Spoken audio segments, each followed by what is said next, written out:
India is fascinating.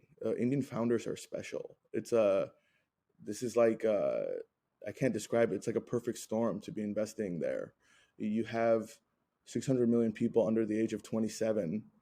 Um, the middle class mentality has shifted from a scarcity mindset to an abundance mindset. You're seeing a national identity be cemented.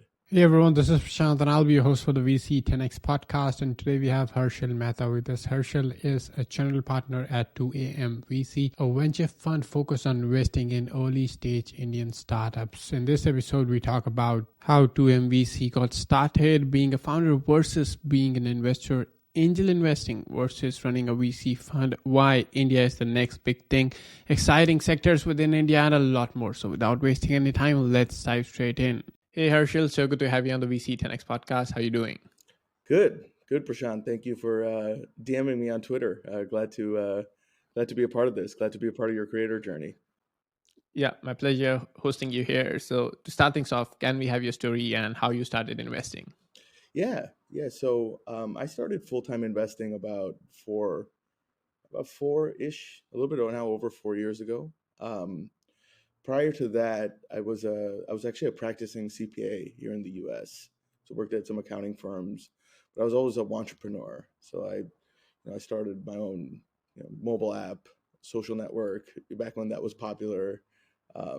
Failed miserably. Went through all the founder journeys, but was fortunate enough that I had a family member who was a twice exited tech founder as well as a prominent angel investor in the Indian ecosystem. And so, when the time was right, he called me and said, "Why don't you start investing on the behalf of the family?" So, started out angel investing, and then, about 3 years later, that turned into a proper VC fund that's focused solely on early stage Indian startups. Yeah, that sounds pretty awesome. So, you have been through kind of both journeys of being a founder and now being an investor, right?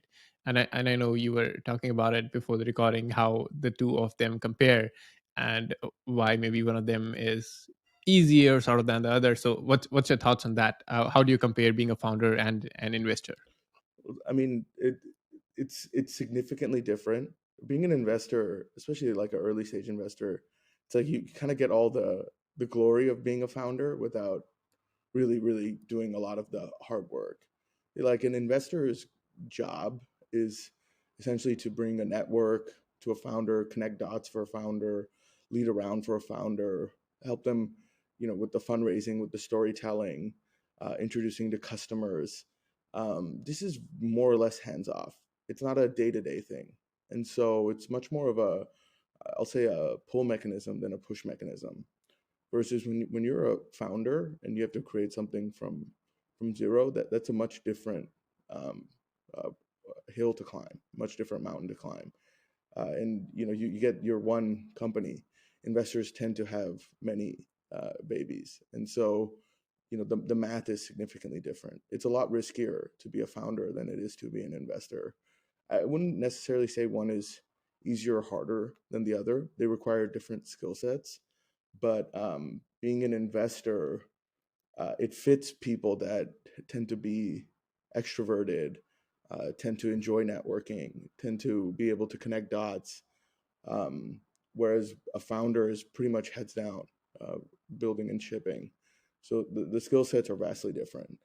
Um, I enjoy being an investor. Being a founder is way too hard, in my opinion. It's very tough, and it only gets tougher as the years go on. It doesn't get easier, which is a common misconception. People think, oh, after the funding comes, there's a pressure release. It's really not. It's quite the opposite, and it only compiles. And the good entrepreneurs, they're addicted to it. They can't stop, and so it just keeps growing and growing. It's like Biggie Smalls, more money, more problems. So it's fun to watch. Right, absolutely, and I love that you have this understanding, and it's good to have this kind of understanding that okay, founding a company is really hard, and for an investor to know that you actually are much more understanding of the founders you maybe invest in and of the problems they face, right? And talking about first you were an angel investor, investing independently of your own or your family's money, and now you are running this VC fund. So how do you compare these two, like angel investing and running a VC fund? How are these two different from each other? It's completely different. So when you're investing kind of on your own, um, you have a little bit more of a, I don't want to say a capital preservation mindset, but you do want to make sure your capital is protected in the sense that like you do have to rely on co-investors a lot more, especially if you're angel investing like how I was in angel investing, which was broader. I had done about 50 investments before I started my VC fund. And so those were relatively smaller in size and generally not a lead. Only one or two times did I actually take that type of position. Whereas in a VC fund, um, those investments are your own conviction led. The co-investors don't really matter as much. It's more on your own thesis. So it's a lot more fun in that regards, but it's a lot more work as well. So it comes on both sides. Also, managing other people's money and portfolio construction plays quite a big role in that. As an angel investor, you have a little bit more autonomy. As a fund manager, you do have to think on, okay, well, how does this affect the overall corpus? Is this investment worth making? And you think more along ownership percentages rather than multiples. So there's a lot of nuances that's kind of differentiate the two, but the end goal is the same. You want to invest in really great companies, be there for the long run, and have great exits. It's just how you get about doing that and what qualifies as a viable investment in each different structure. That's a little bit nuanced. Right, right. I get it. And before I start talking about the fund, so the first thing I'm going to ask you is why the name 2AMVC? Yeah, it's actually interesting. So this was, you know, traditionally, we found that kind of at the wee hours of the night is when the shit happens. Pardon my French. That's when the good ideas come. That's when the lawsuits come. That's when kind of all the action happens. And so, we want to be there for founders in those moments. It worked out well because half the time we are here in the U.S. So in India, it's a perfect 12-hour kind of time gap. So when it's 2 a.m. in India, we'll be awake because it's only 1 o'clock here. It's 12:30 here, so you can call us, kind of thing. So it's mostly just at 2 a.m. is a special time. All founders have those nights, and the longer you're in it, the more fondly you remember those times. So kind of all came together in that sense. Right, absolutely. Yeah, I totally agree with that because I like some people say that you should not have your phone nearby when you're going to sleep. And I've tried that thing, but I've always found myself getting up from the bed and then looking for my phone and noting something down that just popped up in my head. So there's definitely something that happens at the night that you get these amazing ideas that have to be noted down because in the morning they'll go away, right? So that's the only reason I still keep my phone close to my bed so that I can just note these things down. All right. So moving to the fund. So what's the thesis at 2MVC and why have you focused on India and Indian investments? Because you are right now in the US. So why not invest in the US startups as well? So I still will invest in U.S. startups. Reality is that United States is still leading in terms of technology output. Market size is not comparable to any other place other than China's kind of creeping. Um, but India is fascinating. Indian founders are special. This is like I can't describe it. It's like a perfect storm to be investing there. You have 600 million people under the age of 27. Um, the middle class mentality has shifted from a scarcity mindset to an abundance mindset. You're seeing a national identity be cemented in youth. I mean, it's one of the yeah, I'm fortunate enough that I get to go to India almost every couple years since I'm a child. I'm very close with my family there, and so I get to actually see the steps the culture takes, and it the sheer volume of young entrepreneurs that are technical that come out of India is unprecedented. And then you couple that with the fact that immigration has now, it is still aspirational, but it's not as aspirational as it once was. Just, I think maybe 10, 20 years back, 80+% of IIT graduates left India, went straight to the US or UK. Now it's completely reversed. It's like 10% leave. So now you're talking about, kind of um, top level students, or at least students that have capacity to work hard and can learn, are retaining. And at the early stage, founders matter more than really anything else. It's founders and the addressable market they're going after. So not only do you have an amazing founder base to select from, but the Indian market is also catching up rapidly.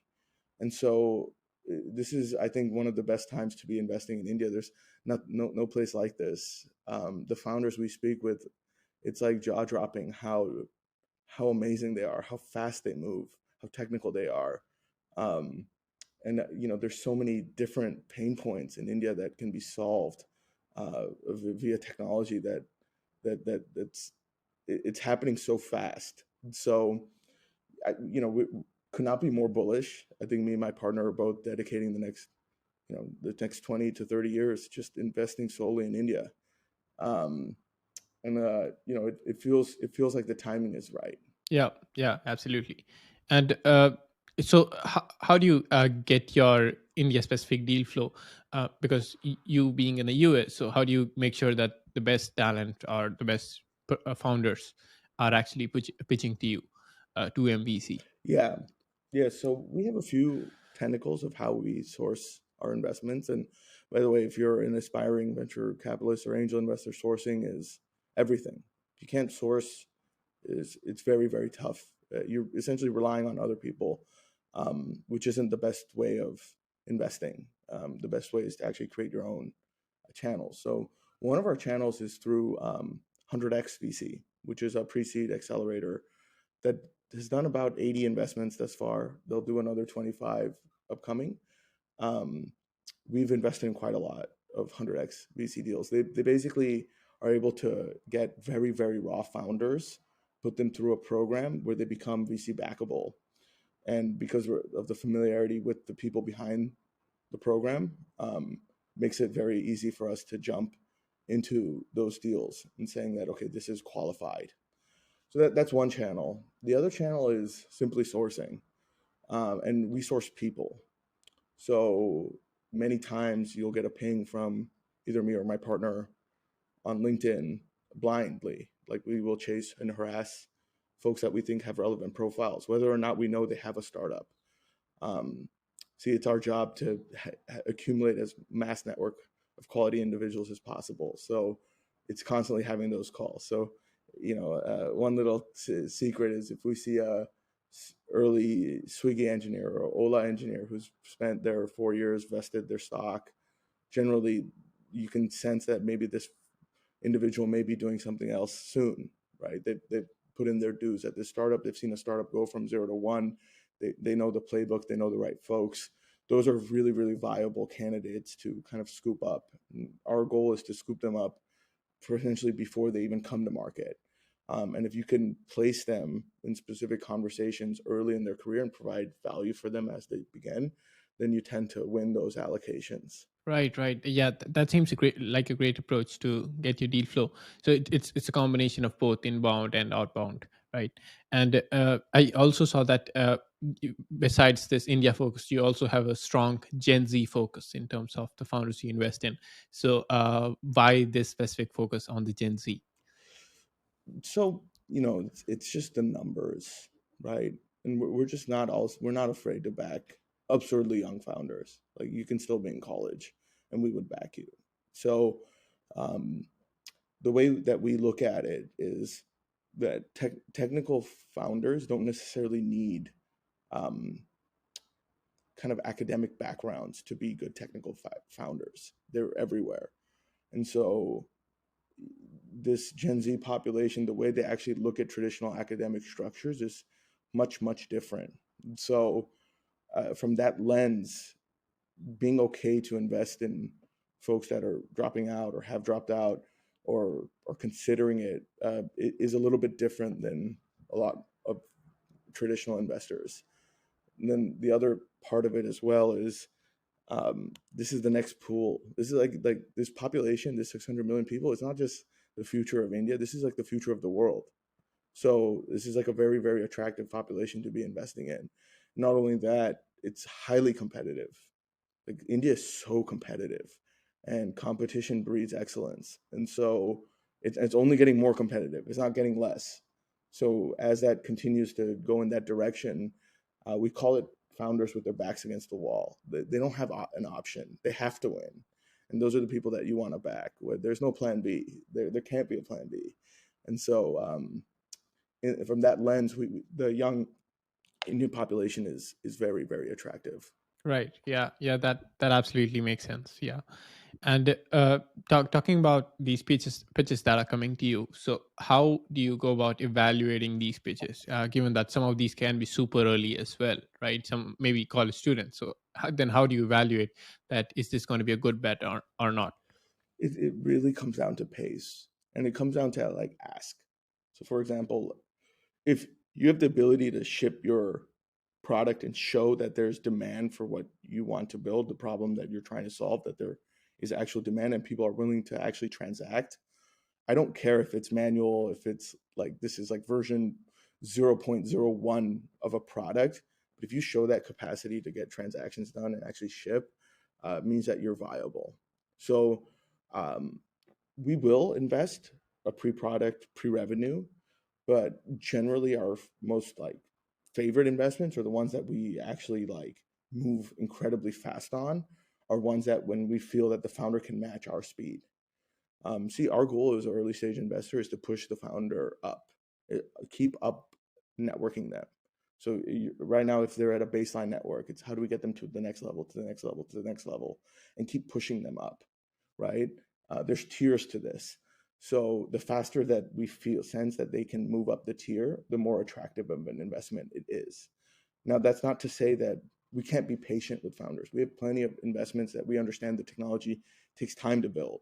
So each one is different from that sense, but generally it does come down to speed. How quickly can this move? That's very attractive to us when we feel like, oh, these guys can go very fast. Right. Absolutely. And are there any specific portfolio companies that you'd like to maybe mention on the podcast, and their stories of how you found them and they found you and the investment was made? Yeah, absolutely. Let's see. Let me give you guys a good one. Okay, let's do Numi. So we did this is a fast fashion brand in India called Numi.Asia. Um, we led this pre-seed back in, let's say like April, May. They recently just closed a nice seed round with some good investors, which is it's tough in this market, but they pulled it off because they were able to go fast. But this was like a pre-product, pre-launch. I remember when I showed my family, hey, I'm investing in this. My cousin's like, what? Like, you don't even know what these clothes are gonna look like. Like, this is a brand. Like, what are you investing in? Like, he wasn't too keen on me pulling a trigger like this, but he didn't have the full background. So Brendan's my partner. We invested in a Pakistani company called Crave Mart, which is kind of like a Zepto for Pakistan. It was a Q-commerce. And that founder, his name's Kasim Shraf, is phenomenal. Like one of my top founders I've ever invested in. I would do anything for this guy.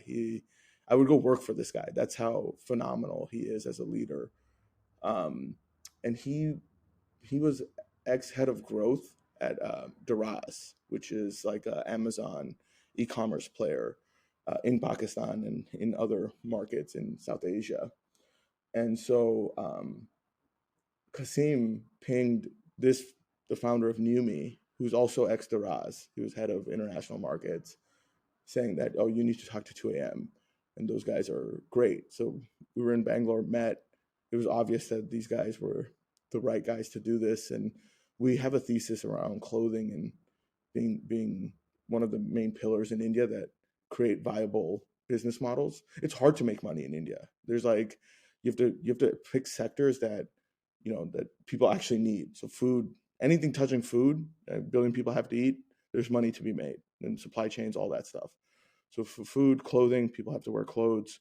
These are obvious bets. You look at some of the largest companies in India. If you look at Myntra's, even uh, um, uh, even these D2C brands that are now coming up. When you actually dig into the numbers, it's very, very attractive businesses, even compared to U.S. counterparts.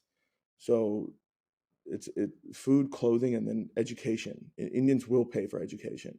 So these three pillars, and then you kind of connect dots with fintech, being payment rails and different things around them. These are places that we know viable businesses can be formed. So we were waiting for the right company to really attack this kind of fast fashion and be able to do it in a manner where they understand the unit economics behind what they're doing. Like you can't buy customers in India. That doesn't work.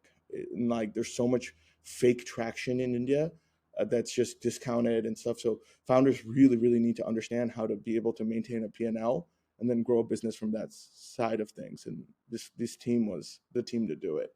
So we invested. The founder told me within 2 months they'll go live. He did it in a month and a half. I mean, they're closing in on, I think, 600, 700 orders a day now within just a few months. Special guys, and doing it all organically, doing it the right way, putting in the time. So, that was a founder referral that came through.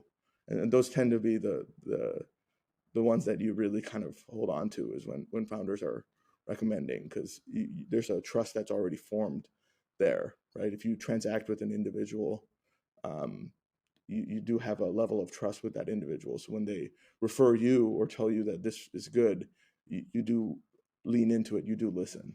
So that's one. Right. Did you want another one or? You can share a quick one if you want. Yeah. We did an investment called Bluelearn, which is like a social peer-to-peer learning community. These founders were 21 they're Bits Goa, and they were a 100X company. And so we met them during the 100X cohort. I think they were batch 3. And the first time we met them, we were like, oh, this is such a saturated space. Like, we won't invest in this. And then the second time we met them, I was like, there's something about this founder that's just something about him that I like, something about them that I could feel that there was something. And then I searched him a little more, and he's a creator on YouTube. His name is Harish, and he's actually Sri Lankan, but he's studying in India, and his content was like super genuine. Like I was like, this is like oddly really, really good content, and he's just being himself. So then I realized that there's something about him that's special. And then his co-founder and the two of them played it off each other like magic. So we committed on the next call, even though like it was like a hard pass on the first call. On the third call, we were like, yeah, they have it. And then lo and behold, like the next day they got 2 term sheets. And then now they closed like a seed round with Elevation, and they're building up this community. But it was just the sequence of events, the pace at which these boys moved. It turned from a no to yes. And it's like that's not, it doesn't happen that often. Usually when an investor makes up their mind, they kind of stick with it. But this was like, it was like the more I watched his videos, the more I was like, there's something I know there's something special. And then my partner agreed. We couldn't put our finger on it, and what it came down to was just genuineness. And genuineness is a trait that Gen Z values more than anything. And I think people around the world, I mean, if you look at just politics, who's winning elections, it's the guy that doesn't give a crap. The most genuine individual, it tends to resonate the most, right? So we like those kinds of founders. Right, absolutely. And you mentioned like 3 major key sectors in India, which are basically education, food, and then clothing. So are you just investing in tech-enabled companies in these sectors, or also like maybe a food franchisee business or something like that? No. We'll invest in anything. We don't put ourselves in a box. We just know that these sectors Okay. have created viable business models. See, India is still Right. emerging. The tech scene is emerging. A lot of these Right. unicorns, we don't actually know if they're actually should be valued there based on the actual numbers, right? A lot of this stuff was minted last year during an insane bull cycle. So, like, the reality is that until you peel back the onion and see business models that have pathways to profitability, that unit economics actually makes sense, it's very hard to jump on specific sectors. So right now, 25% of our portfolio is actually global B2B. So we have a thesis around SaaS founders and SaaS talent retaining in India. You see, in the past, like, if you wanted to build a SaaS company, you just had to immediately go to San Jose, Fremont, right? Like, just get to the Bay Area as fast as possible. When you look at SaaS companies, there's always an Indian co-founder. Like, I can guarantee, like 80% of the time, you'll see, and it's not Indian American. Let me be very clear. I'm Indian American. This is from India, so there is a difference. And now that talent will retain, and there's no reason that global companies cannot come out of India, specifically from that lens.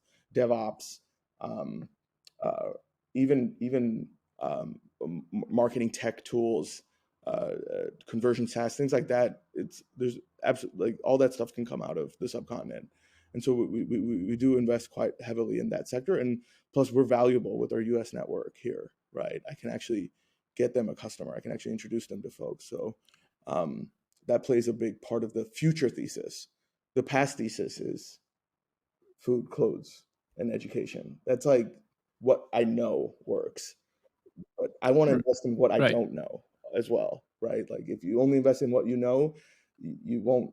That's like not how you get what you need. It's actually predicting what others, or predicting what will happen. Right, right, right. Yeah, I love that take. Yeah, and talking about once the investment has been made, so then what does the value add look like? You just mentioned one that you can actually introduce them to customers or foreign clients. What other things you can do for your portfolio companies? Yeah, I mean, I'm on 24/7. So generally, and I'll be very frank here, Prashant. The very, very, very top founders need very, very little from investors. They're so heads down on their business, and their business is moving in such a fast pace that investor communication is like, it's like secondary. They can do everything on their own. It becomes more of a support network, more of an intro network. Those tend to be like the fastest moving, kind of like top level. And then you have a mid layer, which is actually where a VC like 2AM can provide value and then actually receive value. See, like the founders that go really quickly, once they get beyond an early investor, you become sidelined. Like, yes, you could give intros, yes, blah blah blah, but I'm not going to take a board seat, right? I'm more of a sounding board, more of a networker, more of like a, how do you say it? When you think about somebody when they're not near you, you're like putting their putting them in the universe. That's like what you become. You become like a glorified angel investor.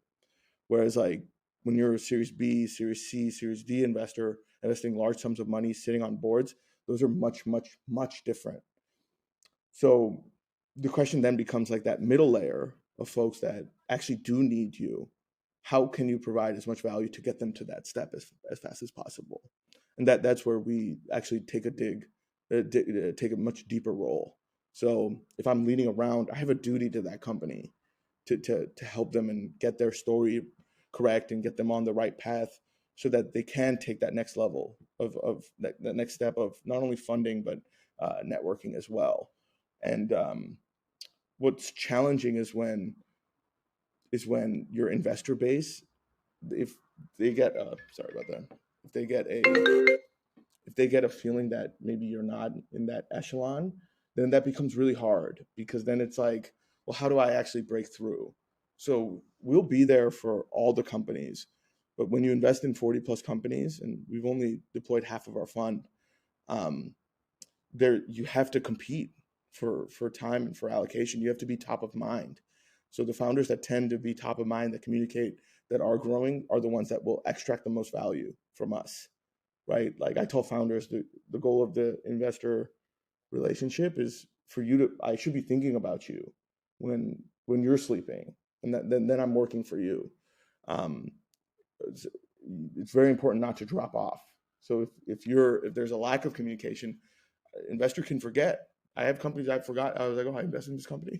So it's you don't want to be in that bucket. And so from a value add perspective, it's mostly storytelling is huge. Like that's something I really really enjoy, and that it's important for a founder to be able to storytell their business plan in a very concise manner. Introductions to global networks, like that's also huge. It provides optionality, and then importantly is in this industry, language is really really critical, right? Why do I answer your podcast message versus anybody else's podcast message, right? It's because your first 6 or 10 words hooked me. Like you know what you're doing, right? So teaching a founder that these first 10 words matter, it can be really hard, especially when the founder has a hard time understanding why, right? So explaining to them, kind of interpersonal relationships, things that are more qualitative, and from that lens, is stuff that we enjoy as well. Right, absolutely. Yeah, that seems like a good value add, and I love that you were being pretty straightforward in that, right? And not mentioning like 10 things that okay, we do this, we do that, and being very frank and very realistic with what you offer. Amazing. And now, moving on to our rapid fire round, wherein I'll ask you 5 quick questions about the fund, and you have to give 5 quick answers. Sure. Sounds good. So great. So the first one goes: what are the sectors and regions you invest in? So 2MVC only invest in India. It's an India only fund, sector agnostic.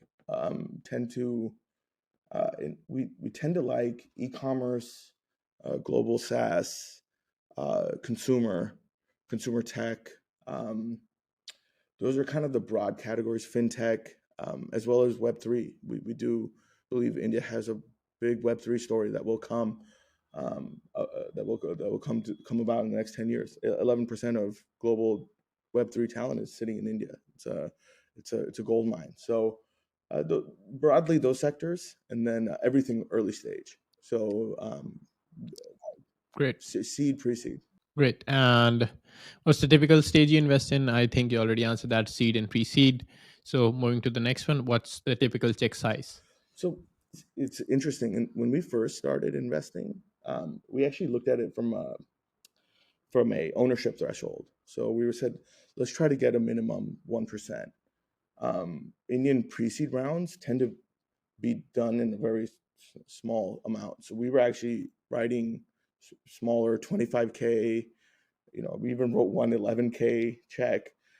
We don't do that anymore. Unfortunately, I love doing that, but it just doesn't make sense as an actual fund anymore. So now the investments tend to be 1 to 2 crore. So, um, it is dependent, but on average, I can say the remaining of the fund will be 200 to 300K kind of checks, USD. Great. And what's the kind of dilution you take in, or equity that you take in percentage wise? Is that like somewhat similar across, or does that vary a lot across different It companies? does vary depending on kind of the round size as well. Um, Hmm. Generally, we want to be in the 3% to 5% range is kind of where we've noticed that that's kind of consistent. There are some companies that it can Hmm. get up to 7%. We cannot cross 10% as a US fund. It creates a lot of compliance issues for us. So it'll always be Hmm. under that. But we generally do not want to be Right. less than 1%. Then that gets hard for us because like then the actual outcome potential is severely muted for us. So we have to be cognizant of that, which it's not as fun. I'll be honest, because as an angel investor, you're like, oh yeah, this is great. Like I like this guys. Like let's go. As a fund manager, you have to think a little differently. Right. Right. Absolutely. And where can founders pitch you? um, Honestly, I would actually, um, I rarely do kind of first calls now. I'm much more on the management side. Um, so what I would recommend it's not that easy to reach us. Like, you can cold email, but that cold email better be good. Otherwise, it will be like it will not be responded. So like that's tough. Like, I'll answer cold emails. I'll actually once a week. I'll actually go through LinkedIn and message people back. And my partner does it regularly. He's actually the right person to pitch first because he actually filters, and then I'm actually the second. That's generally how we've divided up our roles. Not to say that I'll never take a call like that. I will. Probably best way is LinkedIn, to be honest.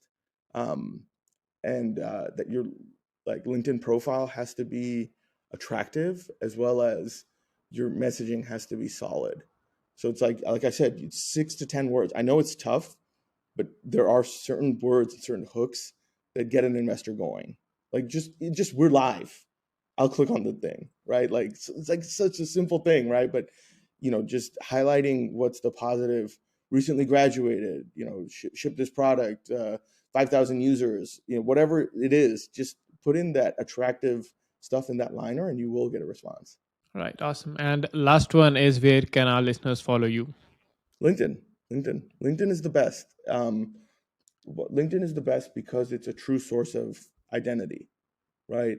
Not saying that people can't lie on their LinkedIns. People do lie on their LinkedIns, but it is like, that is an individual. Whereas Twitter, it tends to be anonymous. And so, that I find LinkedIn to be the best source. Oh, and Yeah, certainly. oh, Yeah. and follow up. Yeah. Sorry, if you don't get a response, like, it's critical to keep Right. following up. I'm not saying like harass somebody, but like, Right. you follow up 2 times, 3 times, you'd be surprised. Like, people do crack. And you Right. just, you can't give up just by a non-response. That should, like, I want to see Right. persistence in founders, and the best founders are very persistent. And so it's Right. hilarious. I have companies I invested in, and then I'll go on LinkedIn, I'll see the guy message me like 8 months ago, and I'm like, what? Like, how did I missed this one, and now I'm investing in this founder? And that to me is hilarious. That shouldn't happen, right? For whatever reason, there's like some Right. kinds of Right. lapses, but I always tell founders, just keep following up, be annoying until you get what you want. You don't have an option. You better do it, right? So Yeah. Yeah. Absolutely. Yeah. I loved hosting you on the podcast, Herschel, and amazing insights you shared on the podcast, especially on the Indian market, which is kind of now being seen as a very lucrative market, maybe one of the topmost markets in the VC landscape number right now. 3. It's So number 3 again, right now. It's yeah, it'll be number 2 yeah, soon. yeah, absolutely, yeah, it's right up there. And thank you for coming on, and happy investing. See you, Prashant. Thank you.